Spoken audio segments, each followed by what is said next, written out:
बदलापुर और काजीखेड़ में छात्राओं पर हुए अत्याचार की घटनाओं के विरोध में और पीड़ितों को न्याय दिलाने के लिए शेगांव शहर में महाविकास आघाड़ी की ओर से कैंडल मार्च निकाला गया।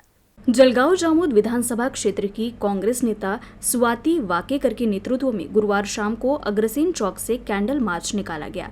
ये मार्च शिवाजी चौक, गांधी चौक, शिवनेरी चौक, डॉक्टर बाबा साहेब आम्बेडकर चौक, लहूजी वस्ताद चौक होते हुए शिवनेरी चौक पहुंचकर संपन्न हुआ। नाबालिग बच्चियों से दुष्कर्म करने वालों को फांसी की सजा देने का कानून बनाया जाए, पीड़ित छात्राओं को तत्काल 10 लाख रुपए की सहायता दी जाए, दुष्कर्म का मामला फास्ट ट्रैक कोर्ट में चलाया जाए। इन मांगों को लेकर शहर में आक्रोश कैंडल मार्च निकाला गया। इस मौके पर कैंडल मार्च में शामिल सातपुड़ा कॉलेज की छात्राओं ने विभिन्न नारे लगाकर घटना के प्रति अपना विरोध जताया।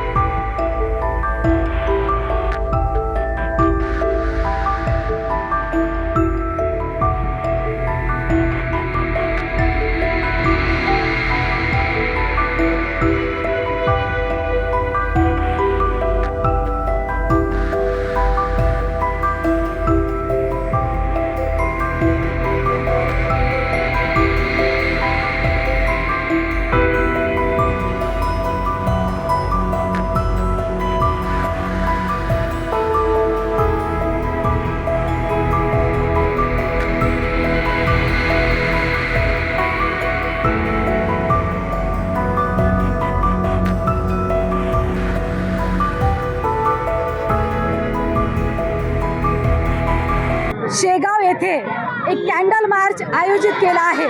सातपुडा परिवार आणि समस्त शेगावातील नागरिक असतील, महिला असतील, पालक असतील, खरं तर आपल्या सर्वांना माहिती आहे की ज्या देशामध्ये परस्त्रीचा सन्मान केला जातो ही आपल्या शिवाजी महाराजांची शिकवण आणि त्या शिकवणीच्या या देशामध्ये आज महिलांवर अन्याय अत्याचार होत आहे।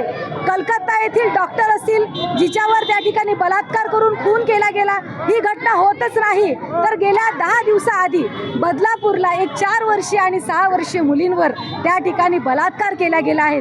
माणुसकीला काळीमा फासणाऱ्या घटना आपल्या देशात आणि राज्यात घडत आहेत। कुठेतरी महिला असुरक्षित आहेत, मुली असुरक्षित आहेत, बालक असुरक्षित आहे, ही भावना सर्व समाजामध्ये पेटून उठत आहे।